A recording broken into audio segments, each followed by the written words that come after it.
Get ready for the deep dive. We start today with the documentary Beyond the Border, Latino Representation in Hollywood. Directors Clara Kuperberg and Julia Kuperberg pull back the curtain on a century of Latino representation in Hollywood and how it's inextricably linked to American politics and culture. Discover how this cinematic history reveals the shifting power structures across decades and what it truly means for American society today.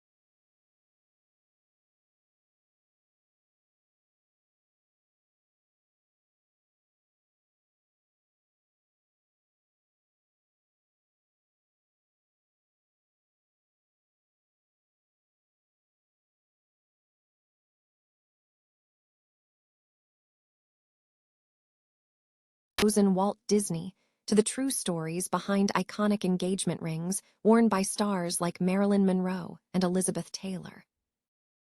And finally, we are exploring the sheer opulence of old Hollywood engagement rings.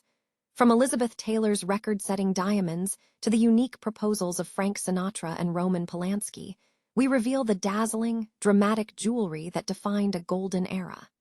Don't miss a second of this. Stay tuned and show your support by donating to our writer today.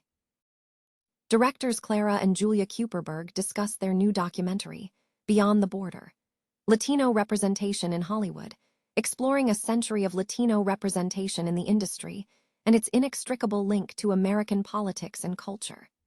Speaking with Jalen Sala, the interviewer, the Kuperbergs highlighted how Hollywood's portrayal of groups shifts dramatically in response to the prevailing political climate.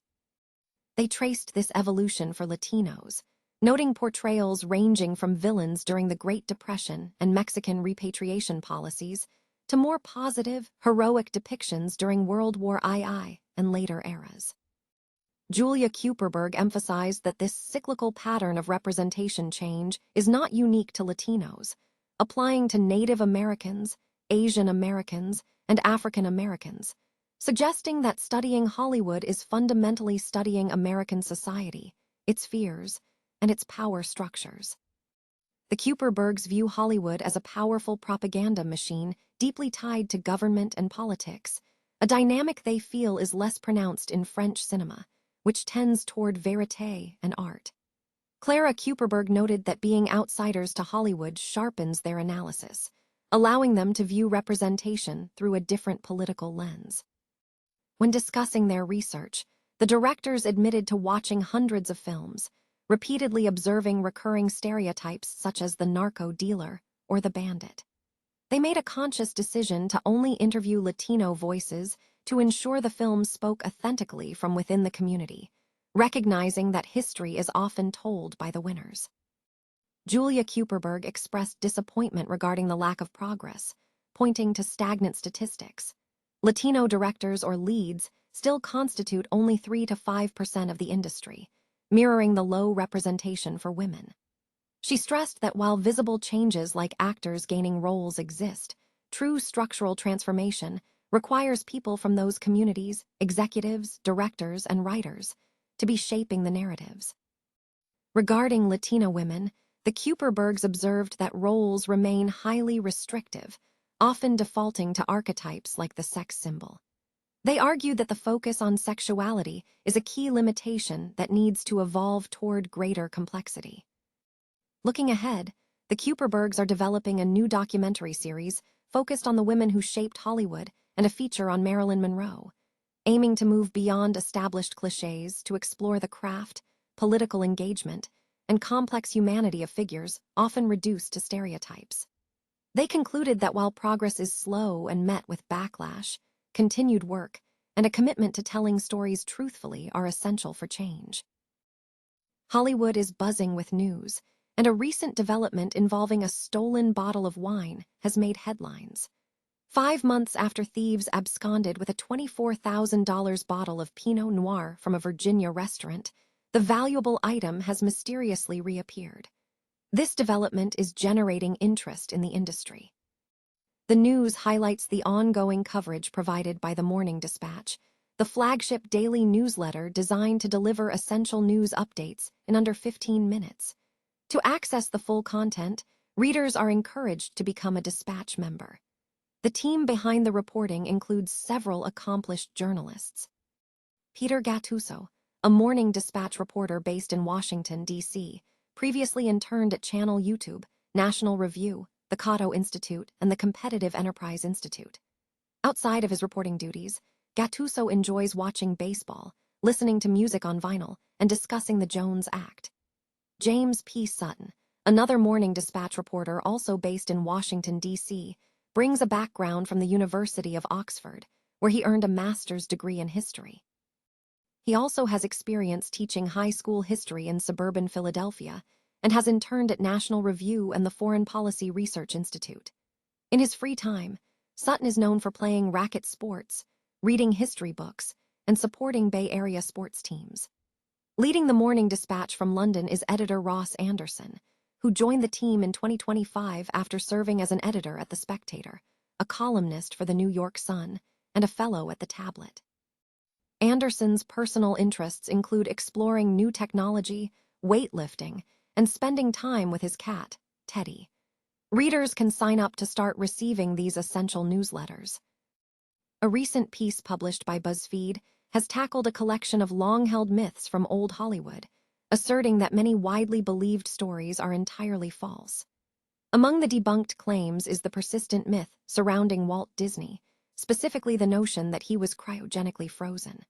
The article directly addresses and refutes this unfounded rumor, clarifying that such claims lack any factual basis.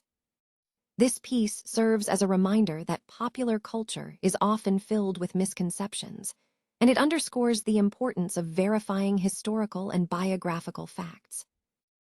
Old Hollywood glamour, characterized by dramatic acting, elaborate costumes, and opulent jewelry, defined a cinematic era that offered escapism amidst the social upheaval of the Depression, World War II, and the 1960s.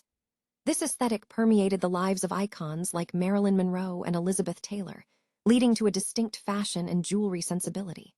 While the era was marked by romantic scandal, the elegance of old Hollywood produced some truly iconic engagement rings. Elizabeth Taylor's history is replete with memorable jewelry.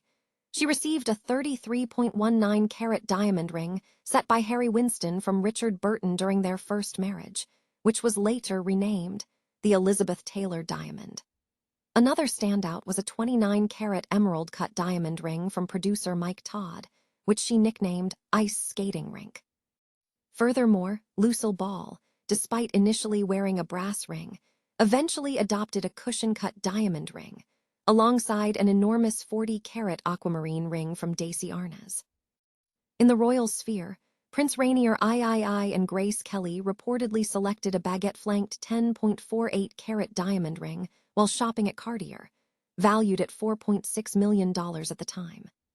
Frank Sinatra also left a lasting mark, proposing to Mia Farrow in 1966 with a 9-carat pear-shaped diamond ring featuring diamond baguettes. Marilyn Monroe opted for a more understated approach when marrying Joe DiMaggio, choosing a low-profile platinum eternity band set with 36 baguette-cut diamonds, a style now considered iconic. Judy Garland also sported a memorable, large pear-shaped diamond on a platinum band for her third marriage. Elizabeth Taylor and Richard Burton's passionate relationship resulted in another monumental piece, a 69.42-carat pear-shaped diamond from Cartier, dubbed the Taylor-Burton diamond. In a move reflecting the 1960s trend of exploring non-diamond stones, director Roman Polanski proposed to Sharon Tate with an unconventional ring featuring a large opal encircled by rubies, a piece that Tate herself reportedly did not wear.